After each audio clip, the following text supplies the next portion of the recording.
A quick glance at Stellar Blade might remind you of intense fast-paced action games like Devil May Cry and Bayonetta.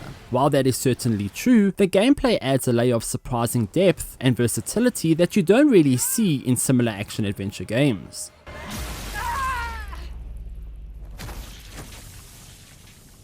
Thanks to some early hands-on time with the demo, which is available for everybody on PS5 starting on 29 March, we came out a lot more enthusiastic than we already were about how much quality Stellar Blade aims to deliver.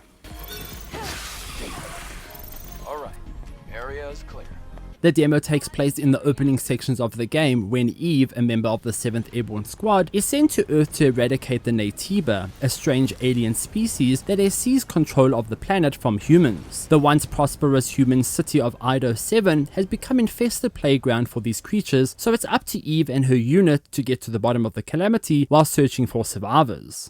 The demo opens with Eve being dropped to Earth from space. She is joined by Taki, another member of the Airborne Squad, to help her in battle, eventually culminating in a boss fight against the brute Naytiba. This section is fairly linear, though the next mission lets you freely roam the crumbling ruins of Ido 7, with side paths branching off to hidden areas around the map. There's a decent amount of content to experience with this demo, so you can take your time and explore it all.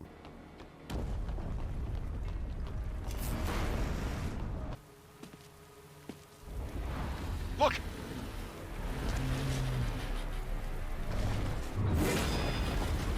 Of course, story comparisons between Nier and Stellar Blade are bound to happen. However, Stellar Blade does do enough to set itself apart. This translates over to the combat as well, which places an emphasis on perfectly timed parries, dodges and counterattacks instead of mashing the attack button. It is all kept fairly simple too. There's a light attack and heavy attack, with powerful special attacks called betas that are triggered by holding down L1 and pressing one of the many face buttons.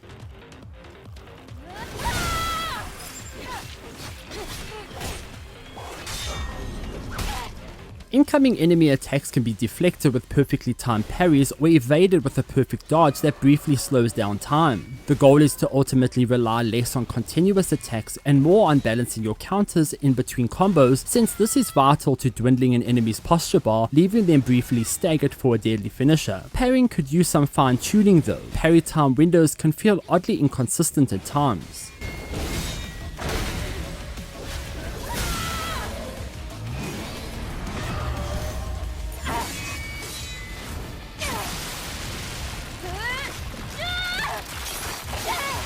The combat does go a bit deeper once you start exploring the skill tree. The demo only offers 3 skill nodes and not everything can be unlocked in the demo, though you can decide whether to prioritize your attack power, survival or beta capabilities.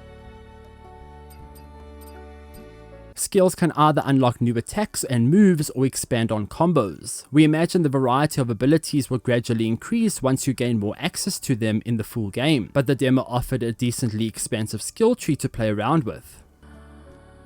Along the way, you'll come across camps that let you rest, replenish your healing items, learn and practice new skills, craft new battle suits and upgrade your equipment. Resting also respawns enemies in that area except for bosses, taking a few pages from the Souls book. Some camps are hidden off the main path too, encouraging you to explore areas further. They also act as fast travel points, which will be helpful for returning to old puzzles or grinding for SP, which is the game's experience points. The world of Stellar Blade has a lot of potential, even if it can feel a bit derivative at times. The crumbling buildings, overgrown vegetation and empty alleyways are textbook post-apocalyptic video game design, but what gives Stellar Blade its sharpening edge is the fantastic visuals and strong protagonist.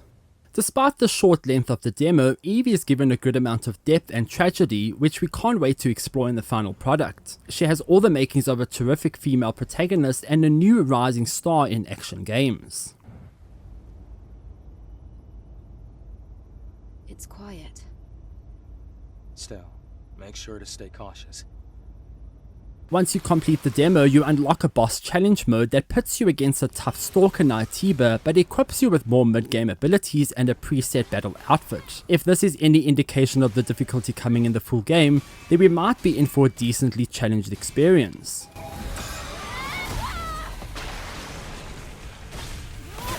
Stellar Blade's demo is only a taste of things to come, but we're very impressed so far. The combat is the biggest surprise, featuring less combi heavy action and more strategy involved in how you approach certain enemies. Fans of Bayonetta or Devil May Cry will get their fill of stylish action, though it might also speak to the players looking for something a bit deeper than that. Stellar Blade has our full attention and we can't wait to unravel the full game next month. Stellar Blade is set to launch only on PS5 on 26 April.